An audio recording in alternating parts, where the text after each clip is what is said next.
नमस्कार दोस्तों, मैं प्रिंस सैनी आपका स्वागत करता हूं हमारे चैनल लर्न एंड ग्रो में। आज हम बात करेंगे root mean square value of alternating current के बारे में। इसको हम आरएमएस वैल्यू, इफेक्टिव वैल्यू भी बोलते हैं और वर्चुअल वैल्यू भी बोलते हैं, कुछ भी आप इसको नाम दे लीजिए। तो इसके बारे में जानेंगे। तो रूट मीन स्क्वायर या फिर आरएमएस जो वैल्यू होती है उसको आप किस तरह से डिफाइन कर सकते हैं। It is defined as that the value of steady current.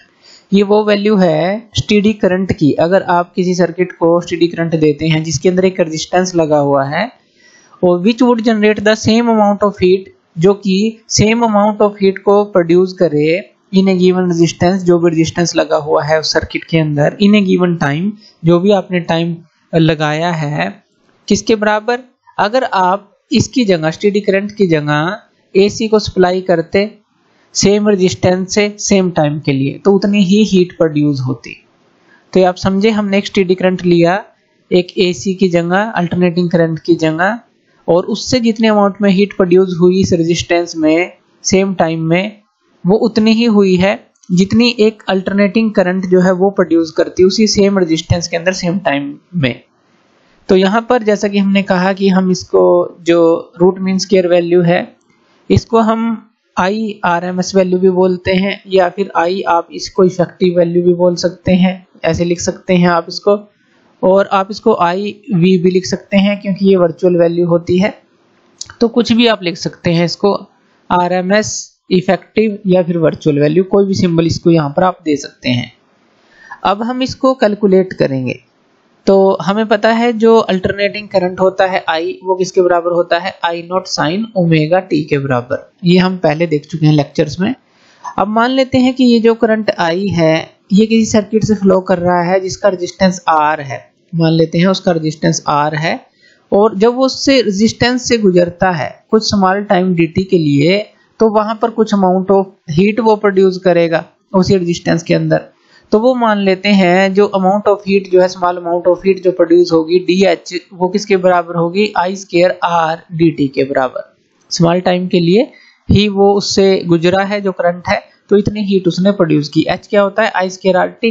तो यहाँ पर small amount of heat DH I square R dt small time के लिए हमने लिया है।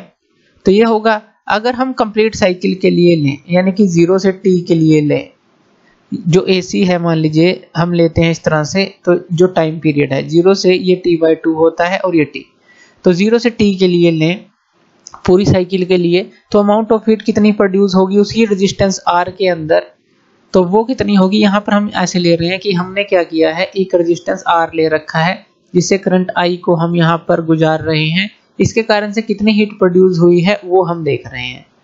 तो अब जो टोटल है यानी कि पूरी कंप्लीट साइकिल के लिए वो कितनी होगी, इंटीग्रेशन कर देंगे दोनों तरफ, और यहाँ पर ये क्या आ जाएगा, h आ जाएगा, और इस तरफ 0 से t इंटीग्रेशन जो है आई स्क्वायर आर dt यही आएगा। अब यहाँ पर i की वैल्यू को पुट कर देते हैं।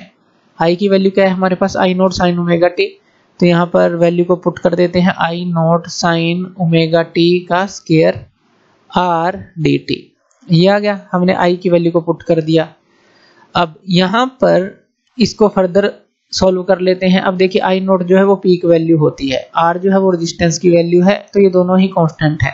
तो आई नॉट का स्क्वायर और आर ये हम बाहर ले लेते हैं, आई नॉट का स्क्वायर और आर ये बाहर आ गया। अब यहाँ पर 0 से t अंदर क्या रह गया, साइन स्क्वायर ओमेगा टी, यहाँ पर आ गया साइन स्क्वायर ओमेगा टी क्योंकि यहाँ पर स्क्वायर था, यही आया। और यहाँ पर ये इसके साथ क्या रह गया, dt इसके साथ यहाँ पर आ गया। अब यहाँ पर देखिए जो साइन स्क्वायर ओमेगा टी है इसका फॉर्मूला हम ट्रिग्नोमेट्री के थ्रू यहाँ पर पुट कर सकते हैं। वो क्या है, आई नॉट जो का जो स्क्वायर है और आर ये तो हमने बाहर ले लिया। 0 से t साइन स्क्वायर थीटा का formula 1 minus cos 2 theta by 2 आप इसको लिख सकते हैं, यानी कि ये क्या आ जाएगा, 1 minus cos 2 omega T by 2। तो हमने साइन स्क्वायर ओमेगा टी का फॉर्मूला यहाँ पर लिख दिया, कहें कि साइन स्क्वायर थीटा का फॉर्मूला यहाँ पर हमने लिख दिया, और यहाँ पर ये क्या है dt। अब हम इन टर्म को अलग अलग कर लेते हैं। अब यहाँ पर ये 2 है, इसको भी बाहर ले लेते हैं, तो यहाँ पर ये क्या आ जाएगा, आई नॉट का स्क्वायर r डिवाइड में 2, और यहाँ पर इंटीग्रेशन के अंदर 0 से t अलग अलग कर लेते हैं। ये जो 1 है हमारे पास इसको हम अलग कर लेते हैं, यानी कि 1 dt ये अलग हो जाएगा, माइनस जो 0 से t है। अब यहाँ पर क्या है, cos 2 ओमेगा t, तो यहाँ पर cos 2 ओमेगा टी dt इसको हम अलग कर लेते हैं, और जो यहाँ पर इनको अब हम इंटीग्रेशन करेंगे, ये हमने ब्रैकेट में ले लिए हैं दोनों यहाँ पर अलग अलग करके। अब इनको इंटीग्रेट हम यहाँ पर करते हैं।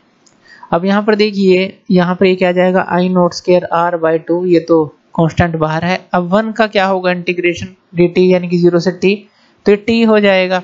तो यहाँ पर हम ले लेंगे ब्रैकेट में, ये आ गया t हमारे पास। अब यहाँ पर माइनस cos 2 ओमेगा t, ये क्या होगा हमारे पास, इसका हो जाएगा sin 2 ओमेगा t, यही होगा। और डिवाइड में क्या आ जाएगा हमारे पास 2 ओमेगा, यही आ जाएगा। और लिमिट क्या है 0 से t। इतना क्लियर है, इसको आप नोट कर लीजिए। हम इसको सोल्व करेंगे। अब यहाँ पर इस t और 0 को यहाँ पर पुट कर लेते हैं। तो यहाँ पर ये क्या आ जाएगा हमारे पास, आई नॉट स्क्वायर आर डिवाइड में 2, और ब्रैकेट में यहाँ पर t की जगह इस कैपिटल T को पुट करेंगे तो ये कैपिटल T आ जाएगा। फिर 0 को पुट करेंगे यहाँ तो -0, ये आ गया। माइनस sin 2 ओमेगा t है, तो यहाँ पर ये क्या आ जाएगा, sin 2 ओमेगा कैपिटल T आ जाएगा। और डिवाइड में क्या है, यहाँ पर 2 ओमेगा है। फिर 0 पुट करेंगे, और sin 0 तो हमारा 0 ही होता है, तो इसलिए हम यहाँ पर सीधा लिख देते हैं कि sin 0 डिग्री पुट करेंगे उसके बाद। तो ये हमारे पास आ गया। अब इसको फर्दर सॉल्व कर लेते हैं। यहाँ पर ये क्या आ जाएगा, आई नॉट स्क्वायर आर डिवाइड में 2, और ब्रैकेट में हमें क्या मिलेगा, यहाँ पर ये कैपिटल T आ गया, माइनस ये आ गया हमारे पास sin 2। अब यहाँ जो ओमेगा t है इसकी भी वैल्यू पुट कर सकते हैं। ओमेगा क्या होता है हमारे पास, 2 पाई बाई t होता है। अगर यहाँ से ओमेगा t की वैल्यू निकालें तो वो 2 पाई हो जाती है। तो यहाँ पर ये क्या आ जाएगा, 2 इंटू 2 पाई ये आ जाएगा। और यहाँ पर ये क्या है, 2 ओमेगा, और sin 0 तो 0 ही होगा, तो ये लिख लेते हैं। अब यहाँ फर्दर क्या आ जाएगा, आई नोट का स्क्वायर आर डिवाइड में 2, और ब्रैकेट में क्या आ गया, t माइनस, अब ये 4 पाई आ गया। अब ये जो sin 4 पाई होता है, sin 4 पाई वो होता है हमारा 0 के बराबर। तो यहाँ पर उसको पुट करेंगे तो 0 आ जाएगा, यानी कि t माइनस 0 आ गया।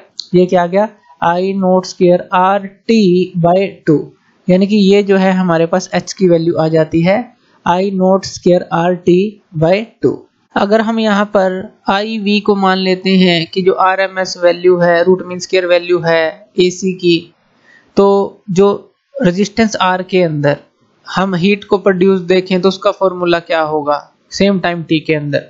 तो एक तो H की वैल्यू हमारे पास ये आई, तो इसको तो हम फर्स्ट रिलेशन लिख लेते हैं। और अगर हम यहाँ पर IV को मान रहे हैं कि RMS वैल्यू है या इफेक्टिव वैल्यू है या फिर वर्चुअल वैल्यू है AC की, तो जो हमारे पास H का फॉर्मूला बनेगा वो क्या बनेगा हमारे पास, IV R स्क्वायर RT, यही बनेगा। T टाइम के अंदर, कैपिटल T टाइम में हम ले रहे हैं इसी रेजिस्टेंस R के अंदर जो हीट प्रोड्यूस होगी। तो IV हम RMS वैल्यू मान रहे हैं, तो I की जगह हमने IV पुट कर दिया। इसका फॉर्मूला क्या होता है, I स्क्वायर RT, तो यहाँ IV स्क्वायर RT आ गया। अब ये भी जो है H की वैल्यू है और वो भी H की वैल्यू है जो हमने पहले निकाली फर्स्ट रिलेशन में, यानी कि इन दोनों को हम बराबर रख सकते हैं। तो इन दोनों को बराबर रख सकते हैं, रख लेते हैं I nought square R T divide में 2, और ये क्या है हमारे पास, आई वी का स्क्वायर आर टी, ये आ गया। यहाँ पर कैंसिल आउट कर लेते हैं और यहाँ से वर्चुअल वैल्यू को निकाल लेते हैं। जो आई वी की वैल्यू है वो हमारे पास क्या आ जाएगी, अब देखिए ये आ जाएगी हमारे पास, जब ये स्क्वायर है उस तरफ अंडर रूट हो जाएगा, तो ऊपर तो आई नोट ही रह जाएगा क्योंकि तो उसका तो स्क्वायर है ही, और नीचे क्या आ जाएगा हमारे पास, अंडर रूट 2 आ जाएगा, यानी कि आई नोट बाई अंडर रूट 2 आ गया।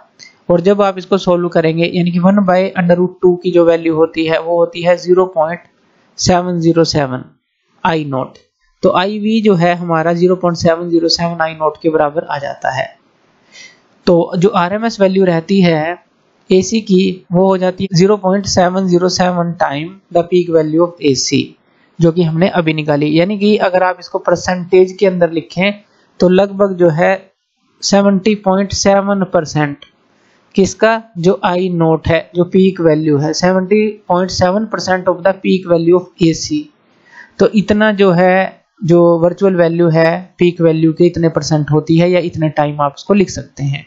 तो ये थी root mean square value of alternating current. तो थैंक यू वीडियो देखने के लिए, और इसी तरह की वीडियोस के लिए आप हमारे चैनल लर्न एंड ग्रो पे हमें सब्सक्राइब कर सकते हैं। धन्यवाद।